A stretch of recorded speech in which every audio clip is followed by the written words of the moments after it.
Hey everyone, Dr. Erik here from MedBetter Health. Now, the news I'm going to share with you right now is incredible. It's coming out of the Food and Drug Administration. This is going to shatter what we do as doctors and clinicians and providers in the space of dementia, specifically in Alzheimer's disease. So, let me give you a little bit of a background. Traditionally, you have something called dementia. That's the big category, right? Of, for layman's terms, not remembering things, losing your memory, right? There's a deeper definition, but for layman's terms, I'll break it down simply. Now, there are subcategories of dementia. There's Alzheimer's disease, which is most common. There's Parkinson's disease. There's Lewy body. There's frontotemporal. There's all these different types of dementias. The most common dementia is Alzheimer's disease. Now, if you ask doctors like me or nurse practitioners or physician assistants, how many percent of nurse practitioners, doctors, PAs feel that they are uncomfortable making a diagnosis of dementia? Meaning, hey, I've been trained, I went to medical school, I did residency, but I'm just not comfortable making the diagnosis. 40%. Why? Because this diagnosis pathway involves multi-tiered approach. It involves getting a history. It involves doing cognitive testing. It's a lot of subjective things to diagnose you. So now, after many, many years, there is a new test that's coming out. And honestly, this is going to be a game changer. The FDA, and I'm going to read from the article over here, the FDA clears the first blood test used in diagnosing Alzheimer's disease. Think about that. And why is that important, right? Before, there are many people who right now have some sort of memory problem. They're called mild cognitive impairment, a little bit of, impairment of the cognitive function. But in reality, they actually have early Alzheimer's. And the truth is, if you talk to any specialist, the earlier you catch it, the more tools we have of slowing it down. There are many clinical trials out there, medications out there, new stuff that's coming out. But the key is you got to catch it early. If 40% of doctors and providers and nurse practitioners, PAs, don't know and feel uncomfortable making the diagnosis because they don't have an objective tool. They have a subjective tool. So this new blood test is truly going to be a game changer. Think about that. You have, I have a dad and a mom, they're 70s. And when I talk to them on the phone, sometimes they don't remember certain things. I'm like, is that just like normal aging where they're forgetting, which by the way, shouldn't be. There's no such thing as normal aging and forgetting things. Is it mild cognitive impairment where it's just starting, or is it Alzheimer's disease? Well, Alzheimer's is most common. Well, how do I diagnose it? Well, I have to go to a specialist, get all these tests done and all these questions, and it's back and forth. Whereas here, it's just a blood test.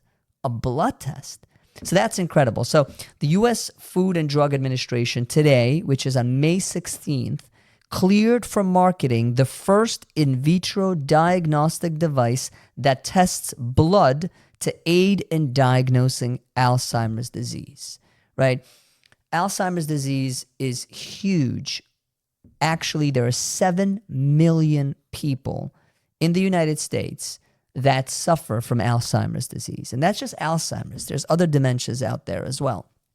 And here at MedBetter Health, we've been selected by Medicare not only to take care of the patient who has dementia by providing education to the caregivers, providing right medications. You'd be surprised how many people have Alzheimer's disease and are taking medications that are completely off, that an elderly person should not be taken. There's something called the Beers criteria, and it's a specific criteria that, in essence, tells us providers, hey, these meds should not be given to elderly people, should not be given, and to people who have dementia.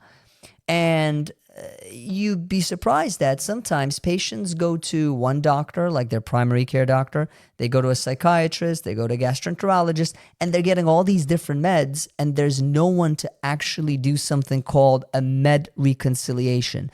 That's where a dementia proficient provider at MedBetter Health would sit down with your loved one, with the caregiver, with the patient, go through each of the specific medications and see if it's flagged for that Beers criteria. Not only that, then we are communicating with those doctors who are prescribing these meds and saying, hey guys, probably shouldn't be given all these meds. Let's work together to de-escalate and to find the best medications for this age group. So that's incredible. The other thing that's incredible on the guide model, and it's an 8-year model, is that now Medicare actually pays for caregivers to get respite. And you'll say, well, Dr. Erik, what is respite? Respite is like, let's say you are a son who's taking care of mom, right? You're unpaid, you're a son, you're a daughter, and you're a caregiver. You help mom with something called activities of daily living. Going to the shower, eating, bathing. You're also helping with IADLs, which is like keep making sure the rent is paid, making sure that the bank account is balanced, right? You're doing a lot. When she's hospitalized, you're talking to doctors. And you are now exhausted. You're like, look, man, I wish I had a break. I wish someone could give me like 4 to 5 hours a week where I could spend up time recharging because my battery is just like done. And someone could take care of mom in the meantime and help with those things. Well, as of 2024, Medicare came out with a new model that actually pays for that. So we at MedBetter Health, we partner, for example, with home care agencies.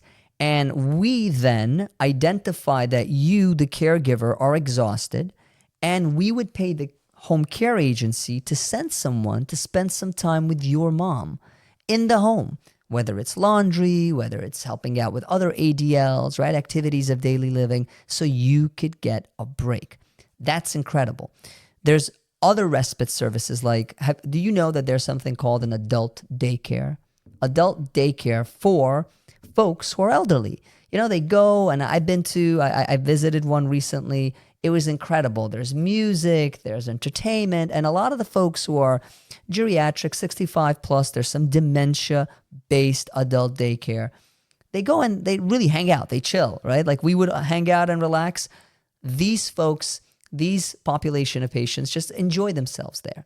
But the barrier is that, let's say you as a caregiver, you may not be able to afford it, right? What options are there for you? Well, very easy. Now, if mom has Medicare and she has a diagnosis of dementia, Medicare through this program will pay for mom to spend 4 to 6 hours, 8 hours in an adult daycare once a week. So during that time, mom is enjoying herself. She's got people there, friends, music, entertainment, and you have time for you. So incredible. Again, dementia is in the spotlight. I believe in the next 5 to 10 years, we're actually going to come out with things that reverse the problem of dementia, right? Now we currently have things that slow the progression of disease. I'm a firm believer that we're actually going to be able to reverse it. But the key is to identify it early. So this new blood test in diagnosing Alzheimer's is a game changer. So if you or your loved one has, a family member who has dementia, has Medicare, and you want to learn more about the guide model, feel free to give us a call. My team will be excited to speak with you, to tell you about the incredible options that there are out there for you and help you and your family out. I'll see you guys soon.